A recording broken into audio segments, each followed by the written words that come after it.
Hi, I'm Heather, and I'd like to welcome you to the Knits and Things podcast. Today is Monday, November 4th, 2013, and this is episode 10. All right. If you're looking for me online, I can be found as Heather V on the YouTube channel. My blog is www.knitsandthings.wordpress.com. You have to spell out "and" on that one occasion only. And on my main places to hang out online, on Ravelry or Instagram, I am Heather219. So there's also on Ravelry, there is a group for the podcast, for the Knits and Things podcast group. And I'd like it if you came over and joined us in our conversations. I started a little prize thread this last month for the month of October, where I am giving away 2 skeins of yarn, and that's going to come up at the end of the show. And I'm going to keep that going each month, and I'll kind of dip into my stash. Oh, I didn't dip into it and pick out something for November. I showed you guys in the beginning of October. Maybe it'll be something that happens to be behind me right now, because a lot of my stash is back there. So maybe it'll be something that's back there. I bet we could do that. All right. So the What You Knittin' thread is going to stay, and let's get right to the knitting because I've been promising to keep this shorter and shorter. Actually, let's talk for just a second about my week. My week has been crazy, and it's been a little bit more than a week, because I know last weekend I had already posted and I was in the process of uploading. So it's been really 2 weekends, but it's really only been a week. Usually I post on a Friday, so it would normally not be until this coming Friday that I would record. But I'm going to start trying to post on Mondays. I was talking to Heather of the Bunnyfish podcast, and she said she records on Monday evenings. She records every Monday evening, and I think that might actually work out well. On Mondays, my son goes with his dad for dinner. It's part of our arrangements. So he's usually gone on Mondays, and my sweetie has his kids on Mondays, so we normally don't do anything. So I'm normally hanging out on Mondays. And I think that might be a good deal, because the weekend will have gone by and I'll have fresh knitting things on my mind. So I think I'm going to take a cue from Heather and record on Monday. So we'll see how it goes, and hopefully it'll be shorter. Other than that, this weekend was fun because my son and I participated in one of the Run or Die 5K runs. It's quite interesting. I ran a lot more than I thought I would. I thought I was going to walk a lot of it, and I only walked a very teeny tiny bit. And even with the teeny tiny bit I did walk, and all the crazy stuff that went on with all the color, because it was a way for people to mess with each other, basically. I still finished my 5K faster than any 5K I've ever done. So I usually walk a lot of my 5K because I'm not really a runner. I'm kind of building up to it. And so I guess when I'm on my own, I walk a lot more than when you're surrounded by other people running. I think it's more motivating to keep running. So I did notice that I was a little more sore in my hamstrings after Saturday's run than I normally would be, and I guess that's because I was pushing myself to go faster, and sometimes I would have to run to kind of weave in between people, because it's called a 5K run, or Run or Die, but people of all different levels participate, and some people are walking, and some people are running, and some people are doing a mix of the two. But there were lots of like groups of people just walking here and there. So if you were running, a lot of times you had to weave in and out of traffic. So it was funny, they sent out a rules of a kind of an etiquette type packet beforehand, and did say that it's just like on the road, and slower traffic should stay to the right.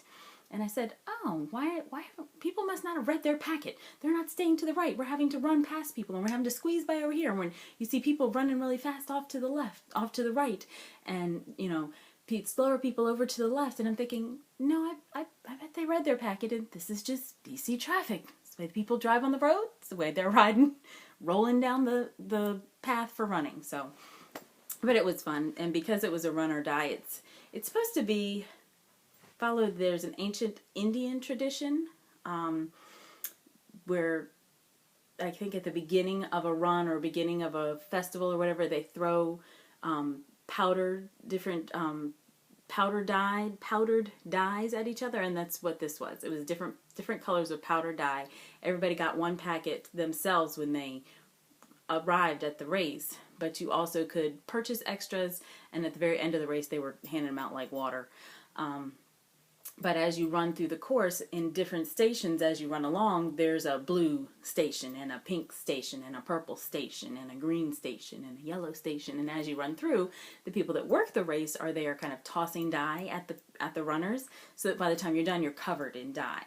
But some of the people in my group, who are seasoned runners and used to running, were fast, and they would run ahead, and they were hanging out at the dye station. And as the rest of us slow people came by, they would bomb us right in the face and everything else. One time I got a mouthful of blue dye, and I had to spit, and it was all blue, and it was a mess. That part cracked my brother-in-law up, because he's the one that threw the blue dye in my face. But it was fun. So it was very much fun. I didn't really even mind them annoying me with the dye. I ran faster than I had ever run. I was very proud of my son, who ran the whole time and kept up with the guys. He was with the guys the whole time. Matter of fact, at one of the stations, I transferred. He had most of his diabetes care stuff, and I had some of it. We both had bunches of sugar on us for here and, stashed here and there just in case. And he was with the guy so much that I took his test strips out of my pouch and put it in one of the bags that one of the other guys had, just in case there was a problem, because he wasn't with me the whole time. He was with the guys, running and keeping up with them and having a good time. So I was very proud of him and his performance in the race. All right, so enough of the personal stuff. On to thing one. I'm calling this thing one, cast on all the things. So excuse me while I get my notes straightened out here, because I cast on 1, 2, 3. I cast on 3 things, and I was actually considering casting on 4. I cast on for the Christmas gifts that I want to knit. So my things are pretty much on the back burner.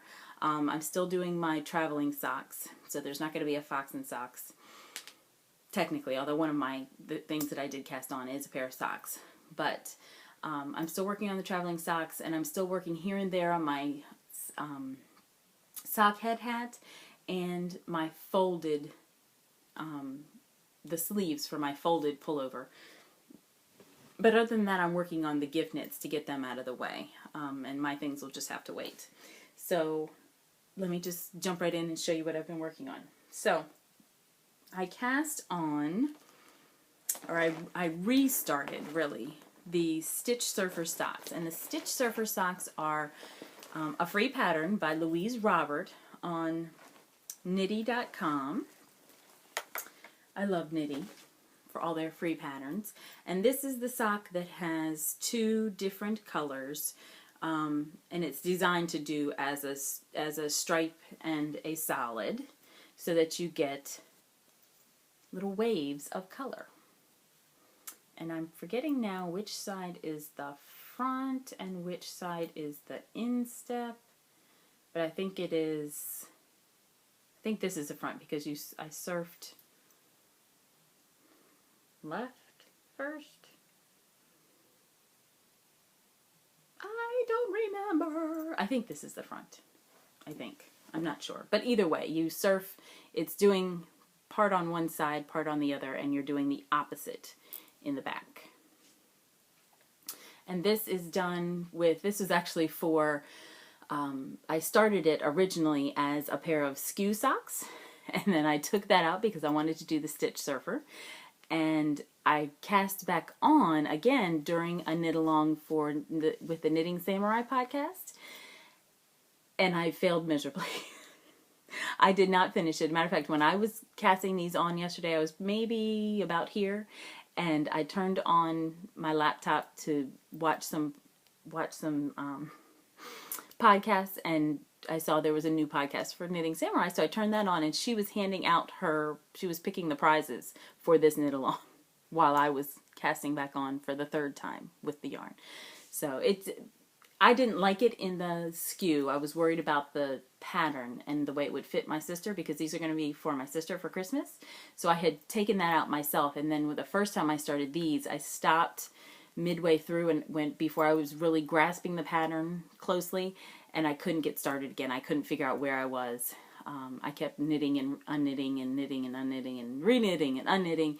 So I just took them out and decided I would start again. And yesterday was the day.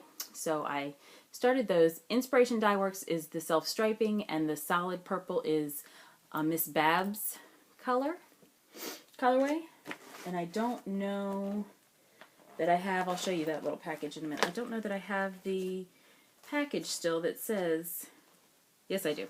So the Inspiration Dye Works is their Fluffy Plus base, and I really like it. It's nice and puffy, and it's not too thin. It's a really nice, it's a 2-ply fingering weight and 80% superwash merino, 20% nylon, 400 yards, and it's the Knitting Samurai Plus 1 colorway that was done for her anniversary knit along for her. It was good.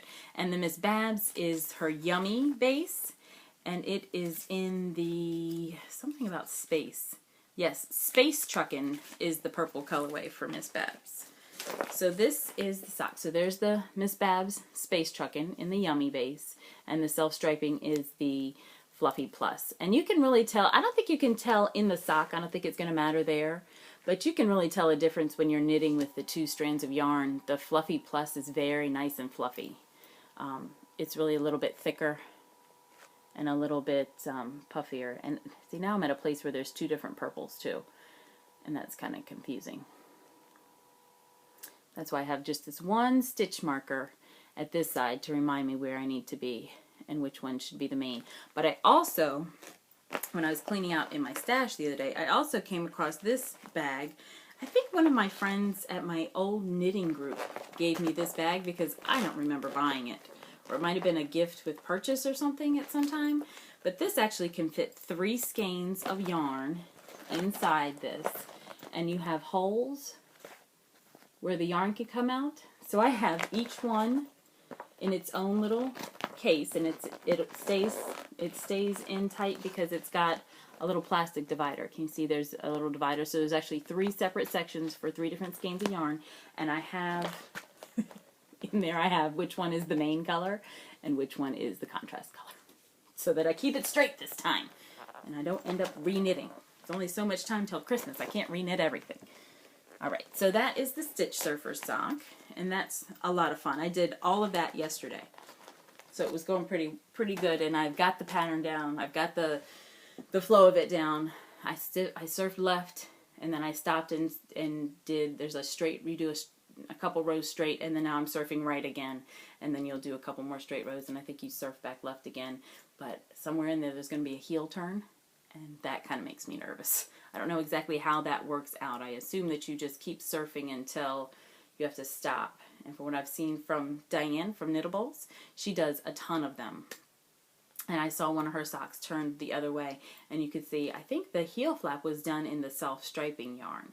So we'll see. I don't know if you'll be able to choose which one gets done, because I never read the pattern all the way through. I just do what it says until I get stuck, and then I go looking for help on Ravelry. So that is one project. The other project, I'm just going to pull bags and see what I find here. The other project, this one is Leading Men Fiber Arts, and this is their DK weight yarn, and it's the Deep Sea colorway. This will be important later on. I'm trying to find the actual beginning of the project here. This is the yarn. The project is in here too. So this is one project I started this weekend. This is the Pressed Leaves hat by Alana Dacos from the Botanical Knits book. And this is going to be for Zachary's teacher, I think. This is horrible. I feel really selfish, but this yarn is really beautiful, and this pattern is taking a lot of work because it's a cable and it's different. There's the twisted rib for the ribbing, and then that twisted rib stays in the vines of the leaves and everything. And there's a make 3 out of 1 stitch in there, and it's taken a lot of work. But I started this because I didn't want to give the teacher the sock head hat that I started at first for her, because I like the yarn And now I like this yarn and I like this pattern. So she's going to get one of the hats that you'll see today. Either this one or a sockhead hat. One of the two will be going to her and one will be staying here for me. But this is working out really pretty. I'm really liking the yarn. I was a little concerned about it being blue for a hat with leaves on it, but I think I'm over that.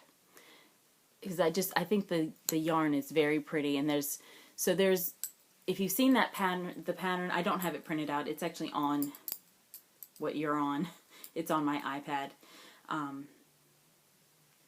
The pattern is all garter stitch, or all reverse stockinette is what you see, and the leaves are the only parts in stockinette, so they're standing up on top of the garter stitch, or the reverse stockinette stitch rather, and it just looks so, so pretty. You can see, you know, little veins. This is, you know, this is a stem for the leaf. This is actually the beginning of the leaf, and these two little branches off of here become the base of the leaf as it curls out, and it's really, really pretty. It's a really well-written pattern. Very, very nice. I love using the yarn. It's really, really making me happy. So this is, like I said, the Leading Men Fiber Arts DK weight. Let me see if I can locate the tag in here. This is the Deep Sea colorway, and I actually, when I talk about my knit along later, I actually have a skein of fingering weight yarn in this same colorway that is going to be the prize for the November knit along.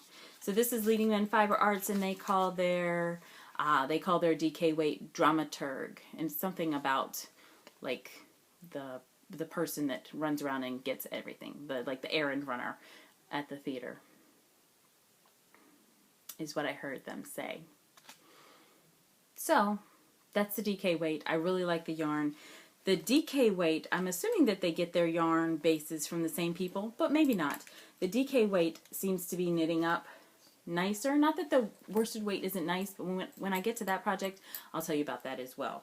Because the worsted weight, I'm a little concerned about with pilling or fuzzing. Also in this bag, I have my sleeves for my folded, but I haven't done that much on them. I knitted on these on the way to the race this weekend. I think I've done the first increase. Yes, increase? Yes, because I'm knitting up the arm. I did the first increase, and that's all. I have to do, I think, 5 or 6 more, and then knit straight for a bit, and then I'm done. So that's that. This yarn is also Miss Babs. It's the Vlad's sock yarn, the Vlad's fingering weight, and it's in the, I don't remember. It's not Yummy. It's not the Yummy base. It's a different sock weight base. I'm assuming she has more than one, right? But Vlad's is the color red, and I don't really know what that means, but it means pretty to me. So those 2 projects are in there. And I have one more project that I cast on. Yes, I talked about pressed leaves. I talked about Stitch Surfer. Worked on the folded sleeves. So then the last one to show you is the Trilobite. Oh, and my sockhead hat is in here too. And this is how far my sockhead hat has gotten. I've done the ribbing. I think I've done about 6 inches of the stockinette. So I still have at least 3 more inches. And I pull this and I pull my sleeves out when I need something just plain and simple. Because like I said, the Stitch Surfer, you have to watch the pattern. The press leaves, it's all cabled. Every row is different. You have to watch the pattern. So the sockhead hat got worked on a little bit at knit night on Friday when I needed to not be looking at the pattern anymore. And my sleeves for my folded can be worked on then too, because everything else is so detailed. So here is the Trilobite hat. The Trilobite hat is also a free pattern on Knitty. And the Trilobite is by, oh, did I tell you who the Stitch Surfer? The Stitch Surfer socks are by Louise Robert. I know we always say, oh, it's a free pattern on Knitty, but I feel like we don't mention the designer for Knitty as much, or at least I don't. So Trilobite is by Hannah Ingalls. And like I said, most of the men in my family have a hat like this. And so this hat is being done for a close family friend because he's kind of like family. He's there every time we have a family function anyway. And we also, my mother and I also went online yesterday and picked out yarn so we can do one for his significant other too, because they both need hats because they're both always around and they're such nice guys. So this is the Trilobite hat, and this is also Leading Men Fiber Arts. This is their worsted weight yarn, and like I said, I'm a little concerned because I find places where on the worsted weight, I haven't seen it that much in the DK, but in the worsted weight I definitely have seen places where it's already like the when it was spun together, it wasn't as tight as it should have been, and so I get maybe in the dyeing process, maybe in the finishing process when it was spun into yarn, there's little unspun bits that are kind of hanging out. Now you can just pull them out very easily, but that I'm wondering if it's going to felt quickly after it's knitted into the final garment. So I'm a little concerned about that, but the color is beautiful. So this is the worsted weight, which they call Box Office, and the colorway is London Fog. It's a beautiful gray color. I'm trying to catch the light just right. There. Yes, kind of hard to talk with a card in my mouth. So, and the Trilobite, if you've ever seen the pattern, go look it up on Knitty.com. I promise I'll do show notes this week. But it's got a little fossil. The fossil is what the current day equivalent is what I call roly-polies, the little teeny bugs that look like they have on armor, and if they get messed with, they roll into a little ball. We call those roly-polies. I don't know.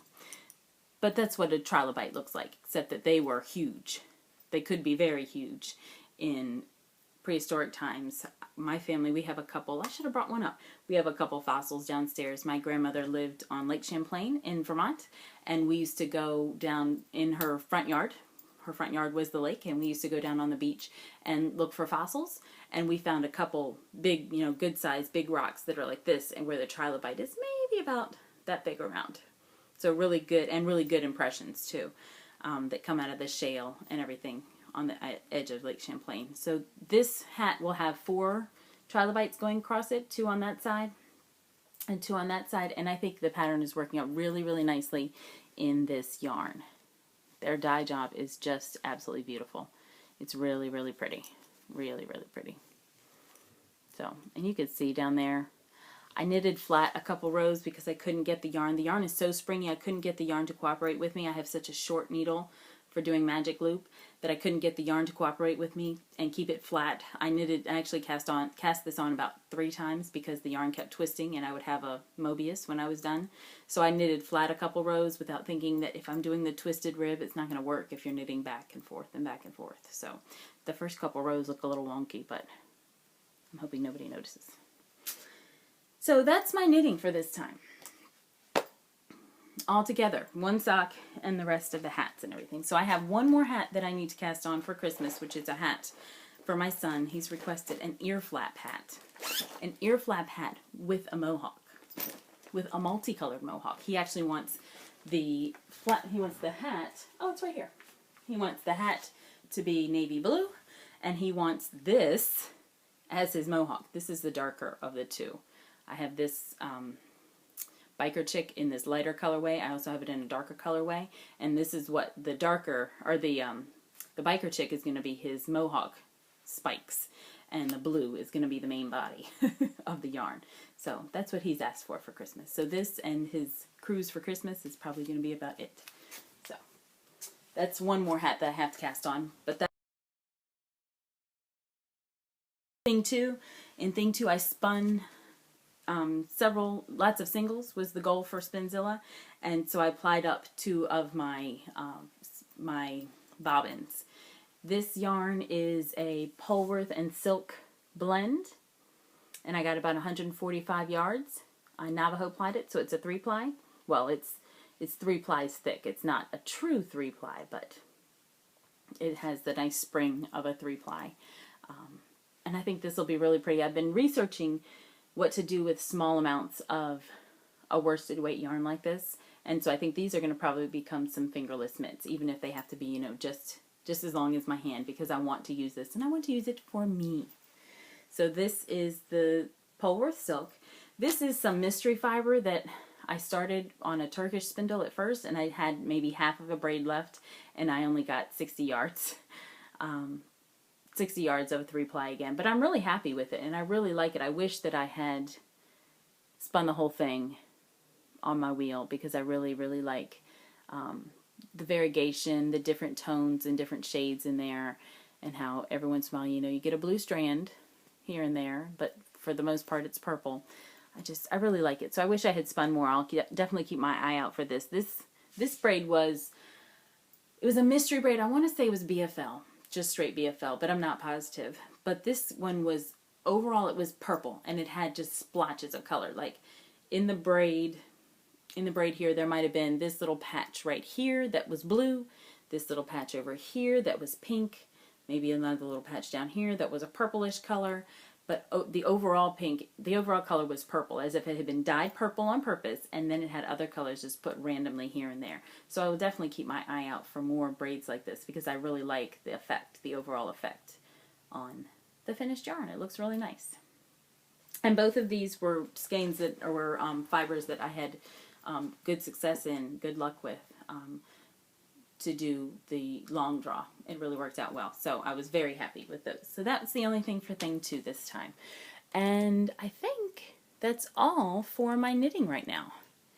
So I'm gonna move. I want to start by saying thank you to Christy, or Kristen. I need to ask her which one she goes by. From the Innisnit podcast, because I watched their episode this week. And they mentioned my knit along, the coming up knit along for November, for Diabetes Awareness Month. And they were selling it better than I was. I was like, oh, you go, girl. You guys are doing a better job explaining it than me. I'm looking at them like, and what else? What else? Oh, wow, yeah, that's going to be great. So they mentioned it in their Snit We Like section. And it was Christy's thing that she liked this week, or one of the things that she liked was the fact that there was a knit along for Diabetes Awareness Month, because she has type 1 diabetes just like my son does. And so when everything is done, I don't want to do it now and have the podcast run long, although looks like I'm doing pretty well now. So when everything is done, I'll talk more about diabetes, and I want to kick off the knit along and the beginning of this knit along with by telling you about how my son, our diagnosis story, what our family was going through when my son was diagnosed. But first things first, let's move on to the prizes. And so that was Christy and Sarah from the Innisnit podcast. If you've never watched their podcast before, they're on YouTube. I think they are on iTunes as well. And I think they have a feed through their blog. But I know you can find them on YouTube. And if you're on my channel, I have liked them. I think all of their episodes I've hit like, and so you should get notifications. If you subscribe to me, you should get notifications when I like something else, and so you should be able to find them quickly and easily through YouTube. So there were 15 people that contributed in the October What You Knittin' thread on the our Ravelry group, and I was very excited. There were I want to say 5 pages of posts. There were some very chatty people. Thank you, Sharon V. Thank you, Bunnyfish. I did a whole lot of talking. But because I allow for the chatter, all I did was go through and take out who contributed in the conversation. And there were 15 people that contributed. And I put everybody's name in a bowl. It's right here in this bowl. And I've got everybody in there except for myself. So there were actually 14 people, because I'm not counting myself. The yarn already belongs to me, and I want it to be shared with someone else who will knit it. Since I apparently am not. I dropped that one, whichever that one was. So I'm just going to pull a name from here, and you will get a choice of the prizes that are offered for this month. Oh my goodness, could I keep all of them in the bowl? All right, they're all in here, right? Yes, there's nothing on the floor. So this is going to be, the winner is going to be Rose Bob, who contributed in the thread. And so I was going to try and see if I could find her post and what she said. So Rose Bob, knitted some socks. She put socks on the needles that these were the strawberry yogurt socks. Yeah, I remember those, and they do look just like strawberry yogurt. So let's see who Rose Bob is. Rose Bob is Rose from Ravelry. She doesn't list where she is, but Rose Bob, you were my winner, and let me remind everybody of what you get to choose. I was offering up this skein of Araucania, and this is the DK weight. This is their nature wool. I do believe it's DK. I did some socks out of this yarn, and I actually felted one. So I had bought a skein to do the other one, and I never did it. So it might as well go to you if you'd like it. So the skein of Araucania you can have, or you can have the skein of Opal. Both would make great socks. The DK would probably only make one sock, or the DK would make that Crushing It hat that I said that I knitted up for Amy of the Stockinette Zombies. It would also do, are there 200 yarns? Yes, it would also do the pressed leaves pattern by Alana Dacos from the Botanical Knits pattern. So, DK weight wool, Opal, sock yarn, wool, whichever one you would like, Rose, you may have. Yay for Rose. All right, so that was our lovely prize. There will be I'm going to continue with this for November. Let me stick Rose's tag out of there so I remember that goes, one of those go to her. So Rose, just send me an email, send me a post on Ravelry, and with your information, and I'll send either one of those out to you, whichever one you choose. So we have, I want to do the same thing again for November. I'm going to keep trying to kind of glance. Maybe I can glance. Nope, I can't see in there. And see which skein might be offered up for November. I don't know. How about this? How about I say that I will edit the November thread, and I'll put in the very first post, I will put a picture of the yarn that I choose. How about that? So let's go back to Diabetes Awareness Knit Along, which I was typing up my notes today, and I'm trying to like abbreviate things so I don't have to type everything out so that I can be a little quicker. And I discovered that Diabetes Awareness Month works out to DAM. So this will be the DAM knit along for Diabetes Awareness Month. And I've been talking about this on and off a couple times. If you haven't heard all the details, here they are again. You can also check in the group. My son has type 1 diabetes, so I would like to have a knit along during November, which is National Diabetes Awareness Month. And it's kind of like red is associated with the AIDS awareness. There's a different shade of blue that's associated with autism. There's the pink for breast cancer. There's the yellow for the Live Strong company and all those things. There is a shade of blue, which I still don't know. I'll show you it's kind of this color blue, this shade of blue that's on my Kindle cover. It's a little bit, it's stronger than a sky blue, not really a navy or a royal blue. It's kind of in between the two. It's a little bit like a periwinkle, but not really purpley. It's kind of just a pale blue, but not quite sky blue for type 1 diabetes. There is a red color associated with diabetes when you see the little hand for stopping things, but that's with the American Diabetes Association, which is not necessarily for all of Diabetes Awareness Month. So I like the blue because it's connected with type 1 very often, and actually the ribbon for type 1 diabetes, kind of like there is a puzzle piece for autism. Most of the ribbons are just a little twist of a ribbon. You know, starts here, comes back around, and then loops back to the other side. But the ribbon for diabetes awareness is actually a continuous circle because it's a never-ending cycle. There's always work to be done. You always have to be on your guard. You always have to be watching. So I really like the blue and the circle for the diabetes, as the symbol for diabetes, because it represents what's going on in my life with the type of diabetes that I deal with. So I would like you to knit something blue.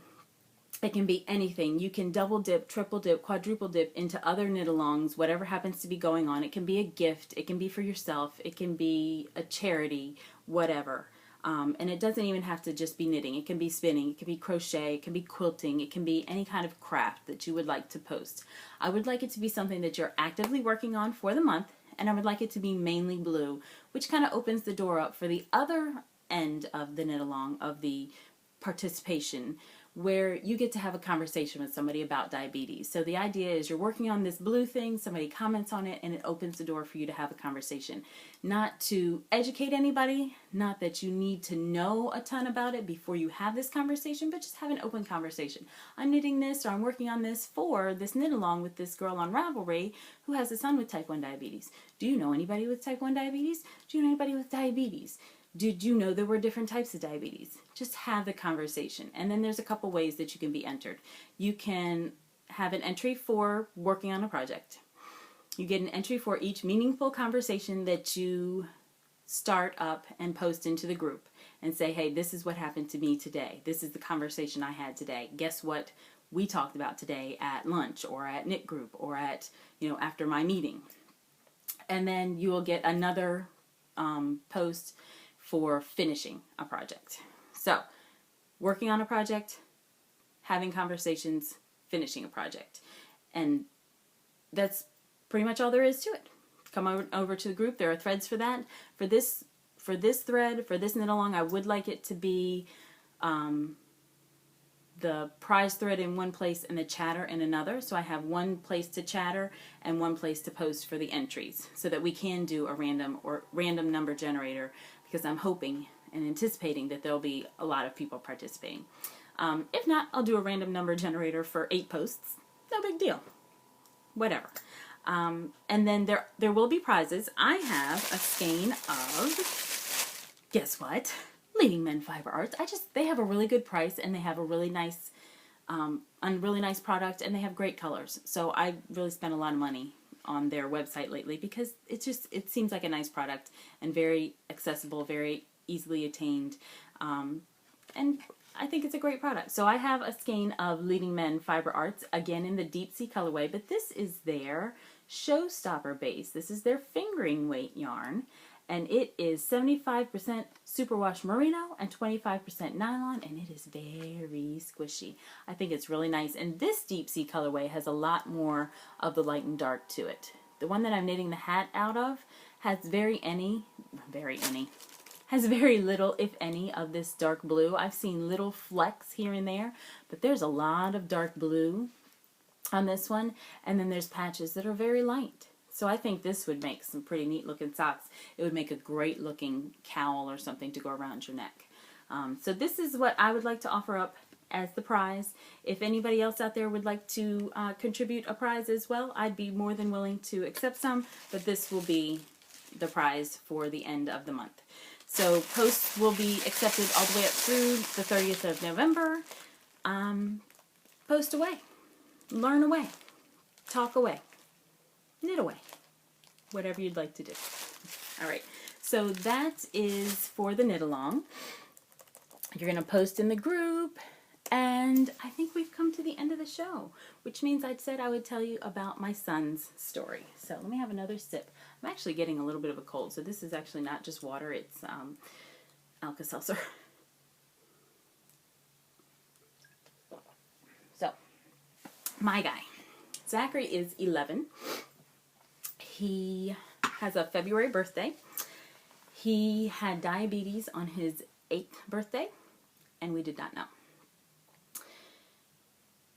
Which is what happens with most children. They become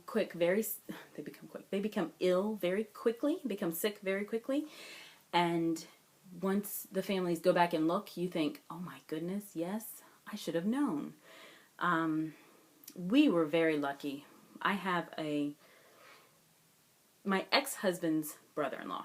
He never was in the family when I was in the family, so I feel weird calling him my brother-in-law.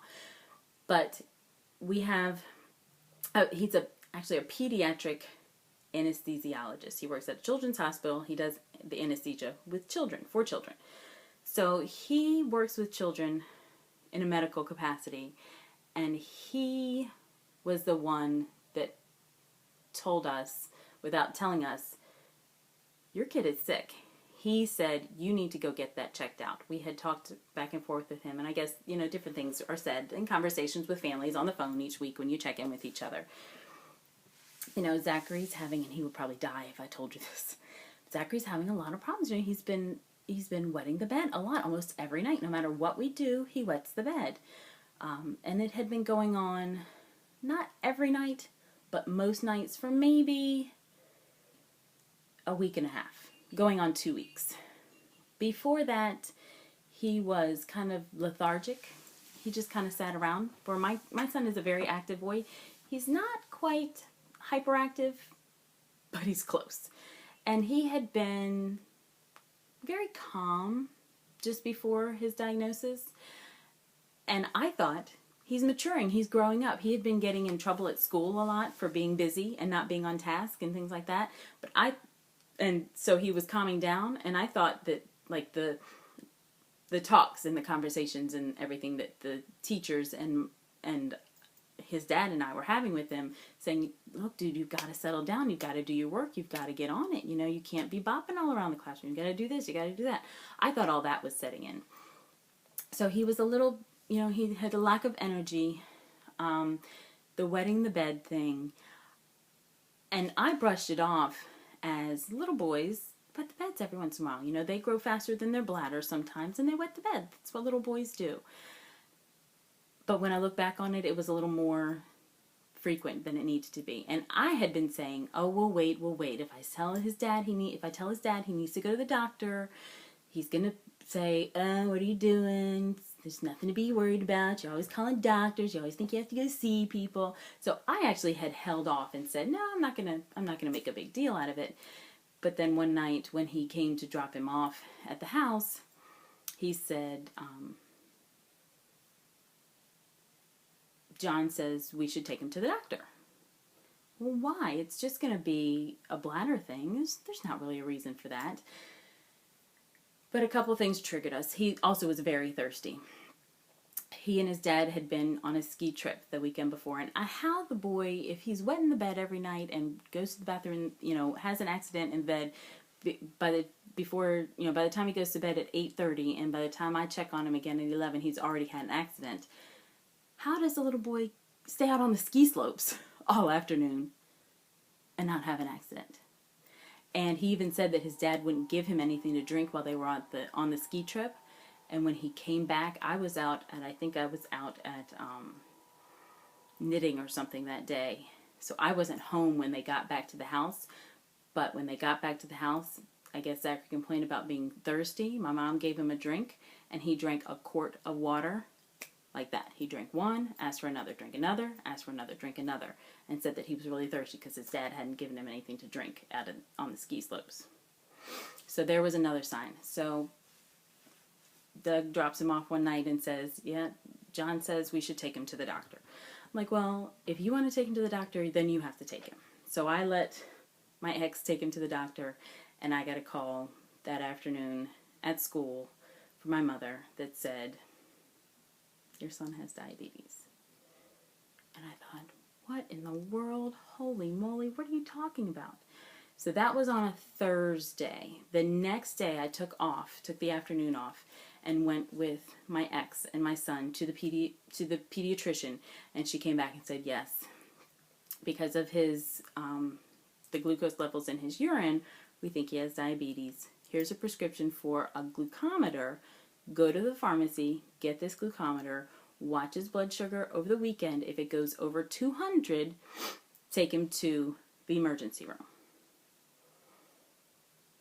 Okay. That was it. That was all we were told. If it goes over 200, maybe we were told 250, take him to the emergency room. Okay. Figuring out the glucometer was a joke because my son apparently has tough fingers, so we had to keep dialing up this thing. And here I'm trying to dial this thing up to poke and get blood out of my son's finger, and I'm in tears, and he's in tears, and he doesn't want me to do it anymore, and I don't want to have to do it. It was a mess. So he did not end up having to go to the emergency room. We had an appointment with Children's Hospital, Children's National Medical Center downtown in D.C. on Monday morning. Monday morning we go down there, battle the traffic to get down there. It's at least an hour drive, more in traffic, which we had a 9 o'clock appointment, so we get down there and we have a day-long appointment at Children's. And they told us everything in that one day that most families find out over a hospital stay, because most families, by the time they find out, by the time they put two and two together, they've taken their child to the emergency room or into the doctor because they actually don't feel well. Sometimes they're vomiting. Sometimes basically most of the time when children are diagnosed with type 1 diabetes, they're much further into the diabetes and they're in a dangerous state, and they have to stay in the hospital, get hospitalized, get fluids put back into them, get their blood sugar under control. Zachary was not at that point yet. He was just starting to enter it. Matter of fact, that morning, and I think it was because he was excited and nervous, his blood sugar was at 400, but it had not been over the weekend when we were watching him. So that morning when we went in and met with the nurse and the doctor, he got his first shot of insulin, and I'll say what I want to about insulin and about not wanting to have to take it for the rest of your life, and the fact that it stinks, because it does. I mean, actually stinks. You can, if once it hits the air, you can, and you smell it, it smells like wet Band-Aids. It's gross. But it is a life-saving drug, because about 20 minutes after they gave him that shot, you could see my kid start to come back to me. He felt better. He was lively and active and mischievous like he always was before that. It brought my kid back to me, and he wasn't even that sick. So I can only imagine what families whose children have to be hospitalized go through. So we spent the day at Children's. Like I said, we got like a crash course. Most families have a weekend at least, if not maybe 4 or 5 days in the hospital to learn everything. So we were kind of just sent home. You know, this is what you have to do. This is when you do it. This is what you write down. Here's a number to call me if you have an emergency. Good luck. Go home. So that was the day that, you know, the time period, that weekend, our life completely changed. And it hasn't been the same since. We've gotten back to normal. But like a lot of families will say, we now have a new normal, because it's not just life as usual. You know, he has to be watched. He has to be looked out for. He has to be, you know, people around him have to be aware. He can't just go out and run in the streets like a regular kid. Somebody's got to be looking out for him at all times. And we've had a couple challenges with that. We've had, you know, great support through different support groups, different mentoring groups and families that we've become close to and involved with through a camp that he goes to over the summer. And we've had challenges and discrimination and frustration at other times. I don't know. It is our life now, so it's here to stay. It's until there's a cure. This is what we do. But it's something that I wish my son did not have to go through. The times that I felt guilty about, did I cause this? You know, I've done everything that I could possibly do to try and figure out where the cause was, try and figure out what happened, what went wrong, what different things collided in his life to bring this on. I've even had myself tested to see if I could be, not necessarily a carrier, but if I have the trait to develop type 1 diabetes within me. I do not. His father won't be tested. He refused to be tested, and now he might be too old. But, you know, there's all these different technologies now. The testing that I went through was to see, usually it's done for parents to kind of keep an eye on younger siblings or siblings in the family that might also develop, and to kind of clear up any doubt. There's a test you can do that will say, yes, this person may develop type 1 diabetes in their lifetime, or no, this person does not have the traits to develop it. They will not develop type 1 diabetes. And that is me. We don't know about his father. We don't know, you know, you don't know where it came from, where it comes from, what caused it, what triggered it. You know, who's to say what happened in his life? was it the flu shot that year? Was it a specific virus that he came in contact with that year? Was it a specific cleaner or chemical that he came in contact with in his lifetime? There's a number of different things. I've read a number of books, and it all still leaves everything up in the air. Who knows? But this is us now, and we're going to do the best we can. We try and fundraise. We try and to be advocates. We've met with our congressmen to ask them to keep funding bills that promote and support type 1 diabetes research. We participate with the JDRF, the Juvenile Diabetes Research Foundation, in their walk every year. And we do a couple other things throughout the year as well. And this spring we'll be doing it again. Matter of fact, this spring I want to have a big team. And I know Zachary and I are planning on running the race. But this is part of our life. This is it. The one thing that I do wish, which is why I want to do this knit along, the one thing I do wish is that more people understood the differences in diabetes, the differences in who can get it, why you get it, and how you treat it once you do have it. Because there are different ways to treat. Someone with type 1 diabetes treats their diabetes much differently than someone with type 2 diabetes.